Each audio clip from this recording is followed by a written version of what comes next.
When 6-year-old Maya loses her parents, she finds safety with her grandmother, but her aunt's obsession with perfection turns cruel. Maya's presence is digitally erased from the family Christmas cards, an act meant to make her invisible. As the holiday approaches, a quiet grandmother must confront hate, protect innocence, and reclaim a child's place in her family before it's too late.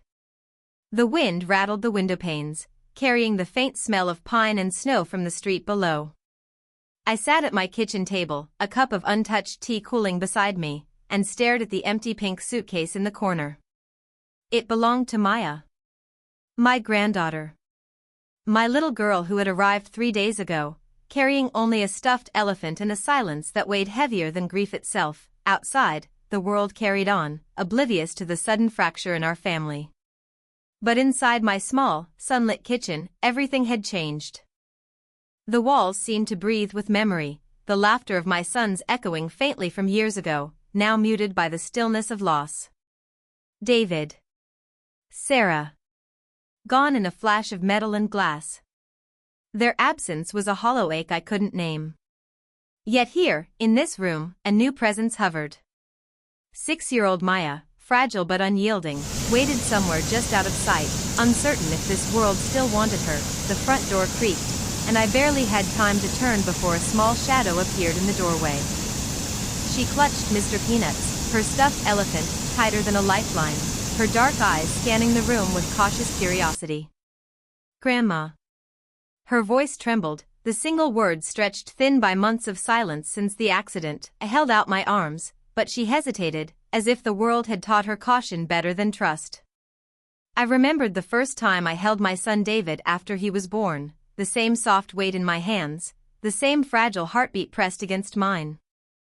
"I've got you, sweetheart," I whispered.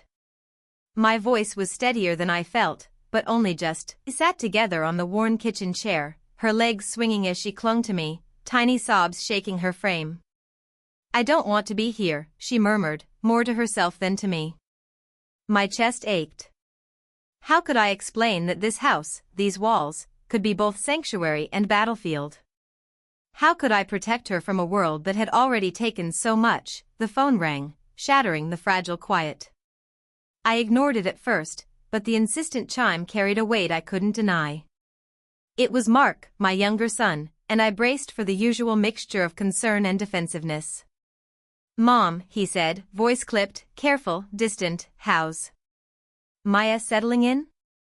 "She's here," I said, not needing to elaborate, though the truth hung heavy between us. "And she's already learning who's safe and who isn't." There was a pause, and I knew he felt it, the unspoken warning that family could be both shield and threat. That night, the moonlight spilled across the living room floor, catching the edge of Maya's small suitcase, now unpacked but untouched.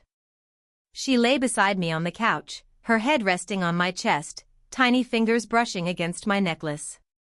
"Will Aunt Brittany like me?" she asked quietly. I swallowed, the words catching in my throat. How do you answer a 6-year-old when the world is cruel in ways adults should understand, when even the people sworn to protect her might falter? "Some people have small hearts, sweetheart," I said gently, "but mine is big enough for both of us." She nestled closer, and I felt her sigh like a fragile promise of trust. Outside, the wind picked up again, rattling the window as though the world itself was testing us. But inside, under the soft glow of the kitchen light, there was a fragile warmth. A fragile alliance. We were two souls stitched together by loss and love, standing at the edge of a world that had already shown its darkness, and I made a silent vow, one I would carry through every holiday, every dinner, every family gathering. Whoever tried to erase her, to diminish her, to make her invisible, would learn that love, once awakened, is unstoppable. This was the beginning of our fight. And for Maya, I would become both shield and sword. The first visit to Mark and Brittany's house was like stepping into a museum, polished floors gleaming under soft chandelier light, walls immaculate, furniture arranged with obsessive symmetry. Everything screamed perfection, the kind of perfection designed to impress, but not to comfort. Maya clutched my hand as we crossed the threshold, her small fingers trembling against mine. She had learned quickly that appearances could be deceiving. Brittany appeared from the kitchen doorway, her smile pristine, teeth glinting like cut glass. Ellie. Maya. So glad you could make it, she said, voice syrupy, the kind that left a sticky residue in your stomach. But her eyes never softened. Not once. They skimmed over Maya as though she were a flicker of dust on an otherwise flawless canvas. Connor and Lily, my younger son's children, paused mid-laugh at the top of the stairs. They were older than Maya by a few years, naturally curious and full of energy. But the moment they registered her presence, they froze, unsure how to navigate the silent rules set by their mother. Maya looked up at me, the corners of her mouth tugged down slightly, sensing the subtle shift in the air. Dinner was served in the formal dining room, a long table gleaming under a crystal chandelier, the aroma of roast and spices filling the air. But the warmth one might expect from a family gathering was missing. Brittany guided Maya to the corner chair, placing Connor and Lily at the table's center. "Kids' table is always more fun," she said brightly, as if seating order could erase reality. I settled beside Maya, noting her hesitant posture, the way her little hands clutched the napkin as if it were armor. "Don't worry," I whispered. "I've got your back." Her eyes flickered up at me, a question suspended in their wide gaze. Will they see me? Will they care? The conversation flowed around us like a river that deliberately avoided its banks. Mark remained silent, chewing methodically, eyes trained on the plate in front of him. Every glance he spared us was brief, distracted, almost rehearsed. I could feel the tension coiling in Maya's small frame, a tight spring of worry, the kind children pick up without needing words. Then, it happened, a glass tipped over, sliding across the polished surface, a small puddle forming near Maya's plate. She flinched, startled, expecting reprimand. Brittany's lips pressed together in a thin line. "Accidents happen," I said quickly, reaching for a napkin, trying to shield Maya from the judgment she hadn't yet learned to expect. Brittany repeated the words, her voice honeyed, but her eyes were ice. "Accidents," she silently declared, "were reserved for everyone except the child she wished invisible." After dinner, Maya clung to my side as we returned to my car. "Grandma," she whispered, voice so low I had to lean in. "Why doesn't Aunt Brittany like me?" The question landed like a stone in my chest, shattering any illusion that family always protects. How do you explain prejudice to a 6-year-old who has already lost everything? How do you teach resilience without letting them taste bitterness too early? I held her close, inhaling the faint scent of strawberry shampoo and the crisp winter air lingering on her coat. "Some people are small in heart, sweetheart. That doesn't make you any less. It just shows how much room we have for love." She leaned against me, tears barely forming, but her trust, a fragile thread, remained intact. That night, back in my quiet kitchen, I opened a small notebook and began to write. Each incident, each subtle exclusion, every glance that carried cold judgment, I documented them. Not for vengeance, not yet, but as preparation. Children notice more than we realize, and memories, once planted, take root quickly. I glanced at Maya asleep on the couch, her breath steady, Mr. Peanuts tucked beside her like a loyal sentinel. My vow from that morning still burned in my chest. Whoever tried to erase her, whether with words, gestures, or cold photos, would learn that love, deliberate and unwavering, could outmatch cruelty. Tomorrow, Brittany would smile her icy smile again. But I would be ready. Because some battles are fought quietly at first, in the shadows, in preparation. And for Maya, I would fight them all. The winter air had a bite that made noses red and fingers numb, but inside Brittany's home, the temperature felt colder still. It was the weekend before Thanksgiving, and I'd come to drop off Maya for a playdate with Connor and Lily. The hallway was lined with family portraits, smiling faces frozen in time, all curated to present the image of an ideal family. Except one face was missing, Maya's. I caught it first in the subtle gaps between the children, then in the way Brittany's eyes avoided meeting mine as I walked past. "Grandma Ellie, can I sit with Connor and Lily?" Maya asked softly, tilting her head. Brittany's smile tightened, a paper-thin mask. "Why don't you sit with the kids' table, sweetie? That's where you belong." The words were casual, but the intent was sharp, slicing through the air like a winter gust. Connor and Lily glanced at Maya, confusion flickering across their young faces. Maya's shoulders slumped, a small betrayal of hope crumpling under the weight of adult cruelty. I felt a surge of anger, but more than that, a profound sadness. How many moments like this had she endured without knowing she deserved better? How many times had she been reminded, by someone she should trust, that she was other, somehow less? All right, I said gently, taking her hand. Why don't we start with the puzzle on the floor? You like puzzles, don't you? She nodded, a tiny spark of relief passing over her features. I could feel Brittany's gaze on us, sharp and calculating, like a hawk studying prey. As we set the puzzle pieces, Brittany hovered, offering comments with thinly veiled criticism. Be careful, Ellie. You don't want her pieces all mixed up.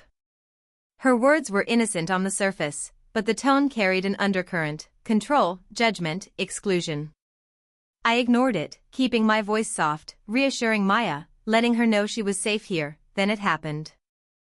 Connor, in a moment of innocent curiosity, reached over to show Maya a missing piece. Brittany's voice rose, sudden and sharp. Connor. That's for Lily and me to help with. Stop distracting her. The room froze. Maya flinched, retreating slightly. Connor's eyes widened. Lily glanced between her mother and cousin, uncertain. I stood slowly, forcing my voice to carry calm authority. That's enough, Brittany. Stop yelling at a 6-year-old who's only trying to play. Brittany's mouth opened, then closed. Her smile returned, but it was brittle, almost mocking. She said nothing more, but the damage was done. Maya's trust flickered like a candle in a drafty hallway. I gathered the pieces in front of her, rearranging them gently. You see, sweetheart? Even when someone tries to make things hard, we can still make it work. Her small hands moved hesitantly, then with determination, reconnecting the puzzle. That was the moment I realized something essential: Maya wasn't broken. She was learning, carefully and painfully, to navigate a world that sometimes treated her as invisible. The turning point came later that afternoon, after Brittany left for an errand. I picked up the mail and found a large manila envelope addressed to the family. My heart sank slightly as I recognized the return address: Morrison Photography. The familiar weight of the envelope felt heavier than expected. I tore it open, expecting the usual prints, and there she was. Maya, I raced.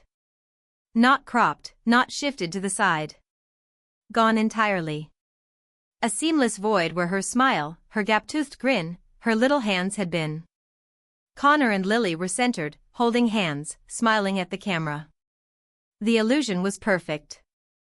But the truth was stark: someone had deliberately removed my granddaughter from our family's memory. Sank into the nearest chair, clutching the envelope as though it were a wound.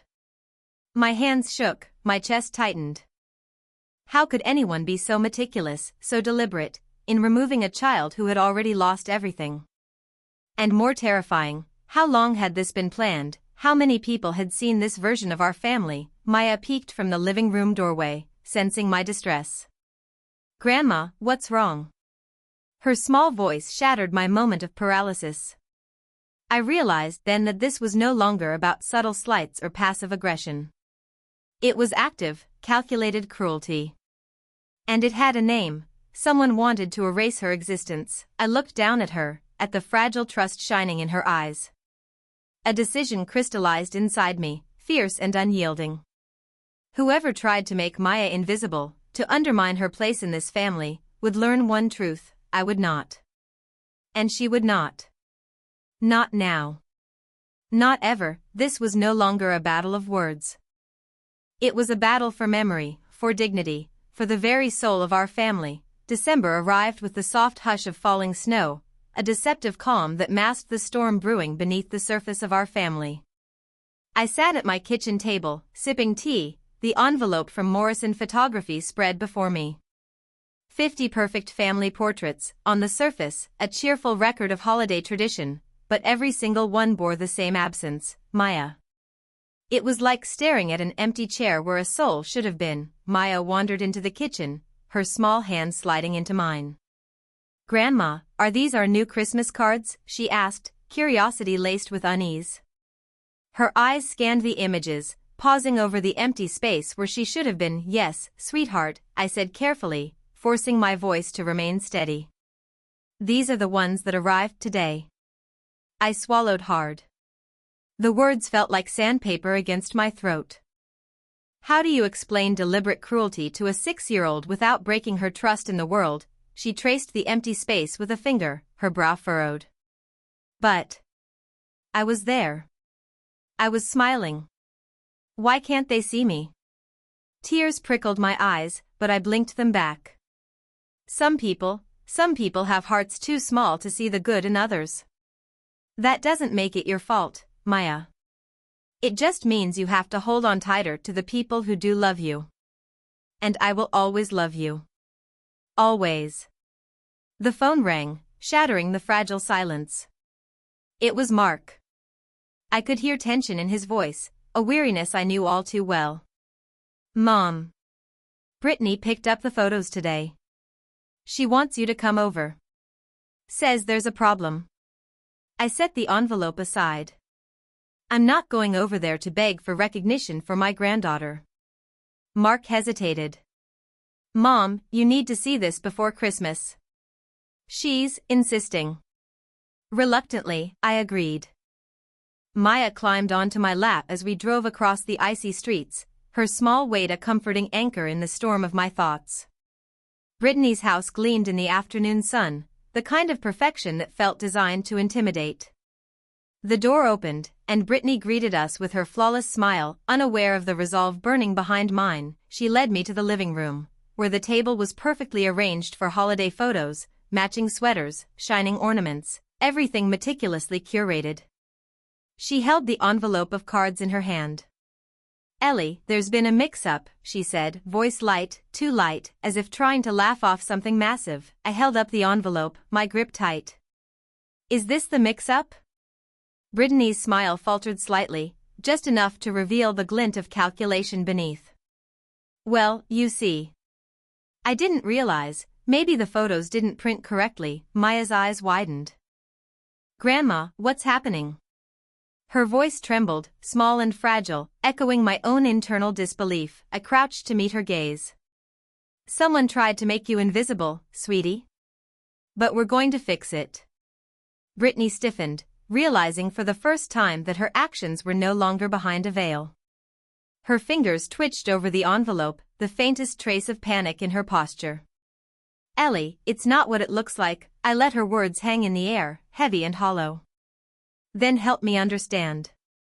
How does a 6-year-old child, orphaned and already traumatized, get erased from family memories?" Connor and Lily wandered into the room, sensing the tension. "Mom, why isn't Maya in the pictures?" Connor asked, his voice carrying the simple, unfiltered honesty only a child possesses. Brittany's composure cracked. "It's complicated," she said, voice sharp, defensive. "You wouldn't understand." Maya's small hand found mine again, trembling. "Grandma, why would she do this?" I inhaled slowly, gathering the quiet storm inside me. "Because she's afraid, sweetheart. Afraid of love that looks different than her own reflection. But that's her fear, not yours. And fear can't touch you when we stay together." The room held its breath, the weight of unspoken truths pressing down. Brittany shifted uncomfortably, the carefully curated perfection of her holiday kingdom starting to crumble. And in that moment, I knew something had changed. The battle had moved from whispers and subtle cruelty into the light, where lies and omissions could no longer hide. The stage was set. The confrontation wasn't over yet, but the shift had occurred. This Christmas, the invisible child would demand to be seen, and no amount of manipulation could erase her again. The dining room shimmered with golden light, polished silver, and pine-scented ornaments, every detail a testament to Brittany's obsession with perfection. But the beauty of her stage felt hollow, a fragile veneer over the tension that had been coiling for months. I stepped forward, carrying a package wrapped in crisp paper, my hand steady, my heartbeat a drum in my chest. Maya followed silently, her small hand curled around mine, eyes wide but unwavering. "Brittany," I said, my voice calm but firm, carrying to every corner of the room. I have a Christmas gift for you. She tilted her head, a polite smile flickering over her face, unaware of what was coming. Ellie, you really didn't have to. I set the package on the table and let my hands fall to my sides. No, I had to. Everyone should see this. She peeled back the paper, expecting perhaps a trinket or token of holiday cheer. Instead, she found 2 photographs in a single frame. One was the original family portrait from Morrison Photography, Maya in the center, smiling, alive in every sense of the word. Beside it, the version Brittany had meticulously altered, Maya erased, the emptiness unnerving in its precision. Her eyes widened, then narrowed. A flicker of panic crossed her face. What is this? This, I said, voice measured, is what you spent months trying to hide. 50 copies of Maya, erased from existence, mailed to 60 families. A 6-year-old child made invisible because she didn't fit into the picture you wanted to sell to the world. The room froze. Connor and Lily blinked rapidly, sensing for the first time the depth of their mother's cruelty. Brittany's carefully curated mask faltered. She took a step back, the room shrinking around her. It's not what it looks like, she stammered, voice shaking, fingers gripping the edge of the table. Not what it looks like? I echoed, stepping closer. You spent $300 to remove my granddaughter from family memory. You documented her every move, hoping to convince the world, maybe even the courts, that she doesn't belong. And you call that not what it looks like? Maya's small voice rose, trembling but clear. Aunt Brittany, why did you take me out? Did I do something wrong? Her question hung in the air, unbearable in its innocence. Brittany opened her mouth, closed it again. No answer came. The silence was deafening. I bent down, tilting my face toward Maya's. Sweetheart, you did nothing wrong. Some people are afraid of anything that's different from themselves. That fear is hers, not yours. And nothing she does can erase how loved you are. Brittany's hands trembled. Her perfect, polished image was shattered. Jennifer, her sister, finally spoke, voice sharp with disbelief. Britt, you can't be serious. You removed a child from her own family photos. That's cruel. The adults around the table shifted uncomfortably. The illusion of Brittany's control had evaporated. Mark's face, pale and drawn, reflected the realization of complicity he could no longer hide. Brittany, this has gone too far, he said quietly, almost to himself. I stood, voice rising with quiet authority, carrying not anger, but the weight of truth. Brittany, what you tried to do was erase Maya, manipulate perceptions, build your case to remove her from the only safe home she has. It ends now. This family will no longer be complicit in your fear. Your audience can see the truth, and so can you. Tears welled in Maya's eyes, but they weren't tears of shame, they were the first tears of validation, recognition, justice. The child who had been silenced and sidelined now had witnesses, allies, and a grandmother who refused to bow. Brittany turned away, the noise of dessert forks scraping against fine china suddenly deafening, as if the entire world were judging her. Her perfectly controlled universe had imploded in a single frame of truth. And in that silence, I realized, the war for Maya's place in our family wasn't just about photographs. It was about love, protection, and the refusal to let cruelty go unchallenged. I swept Maya into my arms. You are here. You belong. And nothing anyone does can change that. For the first time in months, the room felt honest. Brittle walls had fallen. Masks had shattered. And Maya, my brave, resilient, beautiful Maya, was finally seen. The snow outside had softened into quiet drifts, blanketing the world in gentle white, as if nature itself wanted to give us a fresh start. Back at home, Maya ran through the garden, her laughter slicing through the cold morning air like sunlight through frost. She bent down to examine a cluster of snow-dusted tulips, brushing her tiny fingers along the petals, and I watched, feeling the weight of months melt from my chest. Mark's call from earlier still lingered in my mind, updates about Brittany's retreat, the legal confirmations that Maya's guardianship was secure. the news that Child Protective Services had closed their inquiries in our favor. The storm had passed, and for the first time, I could breathe fully, knowing that the child in front of me could simply be a child again. Maya held up a tiny butterfly she'd found, black and white, fragile yet alive. "Grandma," she said softly, eyes shining, "look at this. Isn't it beautiful?" I smiled, my throat tight. "It is, sweetheart. Just like you. Different colors, different patterns, but beautiful together. That's what makes life and family real." She giggled, letting the butterfly take flight from her small hand, and I felt the truth of it. Love could not be erased. Not by Photoshop. Not by fear. Not by cold-hearted cruelty. Inside, the house smelled of pine, sugar cookies, and cocoa, warmth settling into the corners where pain had once lingered. I moved through the rooms, tidying remnants of the day, and paused at the mantel. The original family portrait rested there now, Maya in the center, confident, seen, alive. It was a silent declaration, proof that truth had endurance beyond manipulation, a testament to resilience. Connor and Lily came over for their weekend visit, carrying backpacks and school projects, their relationship with Maya a fragile but growing bond. They played in the living room, laughing, occasionally stealing glances at one another, rediscovering what cousins could be without the shadow of their mother's resentment looming over them. The walls that once held tension now echoed only with children's voices, the kind that stitched together hope from broken threads. Mark joined me in the kitchen, exhausted but steady. He poured himself a cup of coffee and leaned against the counter, eyes following Maya as she taught Connor how to build a snowman in the yard. "Mom," he said finally, voice quiet, "thank you. For standing up. For not letting it slide." I nodded. Some battles don't wait. Some children can't afford to be invisible. Maya needed to be seen. And so did you, in a way. He laughed, a weary but genuine sound, and shook his head. I was blind. I let her get away with letting Brittany get away with it. I won't make that mistake again. I placed a hand over his shoulder. You don't have to. The important thing is you'll be present now. You'll be someone she can rely on. That's the family she'll remember. The afternoon slipped into evening, the sky painted in muted gold and violet.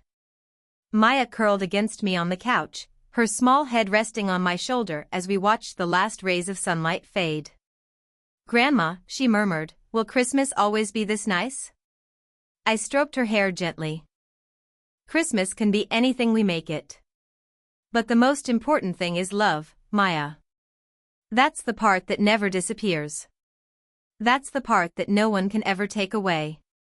She closed her eyes, trusting, at peace. And I realized that the true victory wasn't in confronting Brittany, or even correcting the photographs. The victory was in watching Maya laugh again, in hearing her voice reclaim the space that had been denied her, in knowing that a child who had been pushed to the edges of family memory now occupied the center of the only place that mattered, a home built on love, protection, and unwavering loyalty. The snow fell softly outside, settling like a blanket over a world scarred but not defeated. And in that quiet, I whispered to the wind, to the child in my arms, to the universe itself, family isn't about perfection, or appearances, or approval. It's about presence, courage, and the fierce, unshakable choice to protect the ones you love. Maya stirred, smiling in her sleep, and I knew, without doubt, that love had won. Did this story move you? Like this video and subscribe our channel now, for more heartfelt, cinematic tales that celebrate love, resilience, and the power of family. Share your thoughts in the comments. Have you ever stood up for someone who couldn't fight for themselves? Your story matters, and we want to hear it.